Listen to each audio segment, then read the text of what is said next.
Hi guys, Randy here from Mountain Glass Etching. I want to show you today how I made this tree wine glass by engraving it with a rotary tool and diamond coated burrs. So let's take a closer look at the glass first. So this is what it looks like in the end. It's as you can see, basically it's a tree wine glass. The entire wine glass has been made into a tree all the way around. So the bowl of glass is the crown and the branches, and the stem here is the trunk, and I've engraved the roots onto the base of the wine glass. So if you take a closer look at the bark in the finished project, it's kind of a rustic look. I've done the shading just all with one gradation of engraving. So it's all done with diamond coated burrs. I didn't use any polishing burrs on this because I like that look of just straight engraving, almost like pen and ink on glass. So here's my setup. And that is a Dremel tool attached via carabiner to an outdoor umbrella, and then the flex shaft of the Dremel hangs down here to my workstation. And so that's a black towel that I've laid down for contrast, and that's where I work on the glass. So I do this outdoors so that I have lots of ventilation. I don't want that glass dust building up inside my house, so it's best to do it outside. There's a bit of rain, but I've got a roof over my head here. So the first thing to do is begin making that crown of that tree, and that means outlining the branches. So I've put the diamond-tipped drill burr into the collet of the engraver, the flex shaft, and I'm applying gentle pressure to the surface of the glass. This is a crystal wine glass, so it's impregnated with lead. It's not super expensive, but crystal is a little bit easier to engrave on than lime soda glass. So I'm just doing the outline here, and I like to make 3 big branches that all start from this center point where the stem meets the bowl of the wine glass, and they all sort of meet there. So I begin to sketch those out first, 3 major branches, and I'm not following a particular pattern here. I'm sort of winging it, but I'm thinking about how the crown of a tree looks, how the bigger branches branch out into smaller branches. So once I've done that, this is what it starts to look like at this stage. You can see it's just the outlines of the major branches.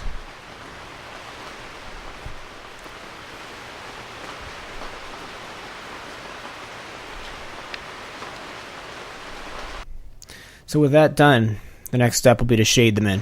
And that's what it looks like eventually.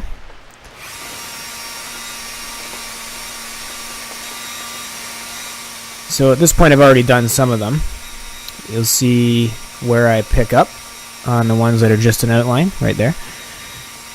And the basic idea is I'm making the bark kind of chunky with short strokes of the engraver. So you see I added some moisture there just to keep the surface a little bit damp, which helps control the dust and will actually prolong the life of your tools. So what I'm doing is beginning by just thickening up the left edge of every branch. So I've decided that the light source, the idea of the light source is going to be coming from the left. So each branch is going to be more illuminated on the left side than the right side. And with this kind of engraving, the parts you engrave are the parts that look lighter. They look white, so they look illuminated. So we can suggest the effects of light by those little strokes of the diamond. And so I'm thickening up the left side of each branch, and then I'm adding kind of a stippling effect and sort of literally the pieces of a chunky bark as I make each little stroke. And they're all parallel with the direction that the branch goes, because that's how bark looks on a tree. And as I move from the left side of the branch to the right, I'm doing less strokes, so the strokes get further spaced out, and they're thinner and fewer and further in between, suggesting the shadow on the right side of each branch.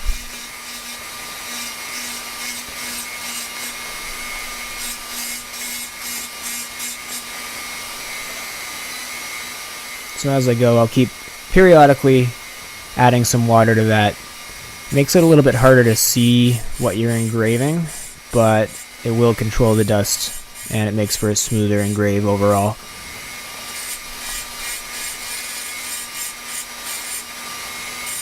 So I'll add some new branches as I go, as I see fit, some of the smaller ones. And as I'm shading the smaller branches, they have less of that rugged bark texture to them.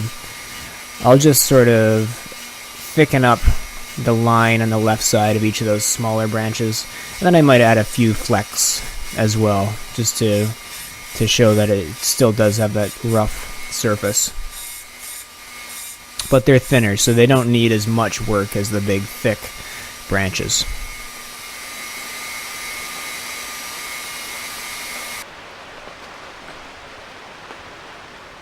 So with some of that shading work done, this is what it looks like now.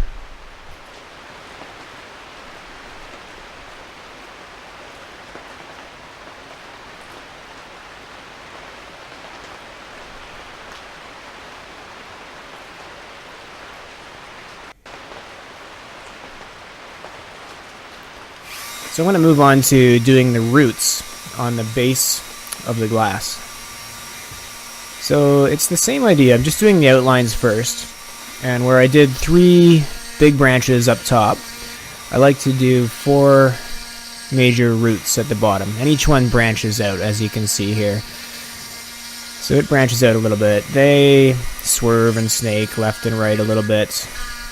I more or less have them join at the middle point where the base meets the stem, and they're approximately evenly spaced.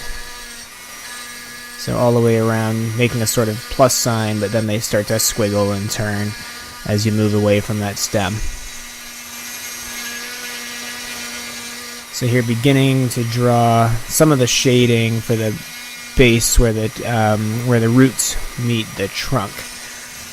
I'm just drawing 4 sort of triangles that jut up onto the trunk in between where each of the 2 root pairs come together. I've just found that it's good to put some real engraving there, so that's what that looks like once it's filled in, which is what we're going to do next. So this is root shading. And really it's the same idea as what I was doing on the branches up top. So I'm thickening up the left side of each root, because again that's where the light source is coming from. I'm filling in those triangles that I created previously, and this is what it looks like once you've done that same sort of graded shading of rough bark along the roots as we did up top on the crown. So one of those roots isn't finished yet, but you'll see 3 of them are.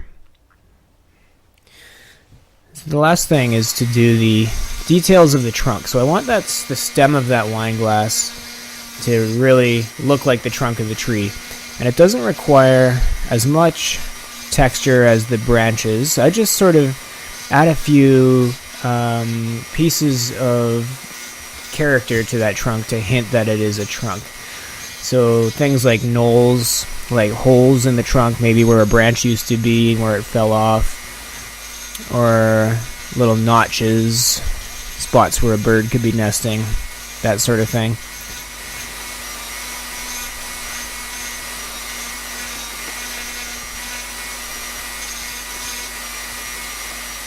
So make sure I do all the way around, so any direction you look at that wine glass from, you'll be able to see some sort of texture on that trunk. So here I'm doing a few horizontal lines. I like to spread some horizontal lines out over the trunk.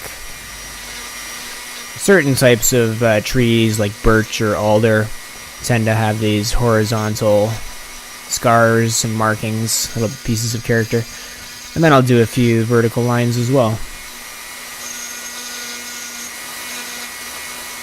And that's really, that kind of thing is enough to depict that this is the trunk of the tree in combination with the roots and the crown.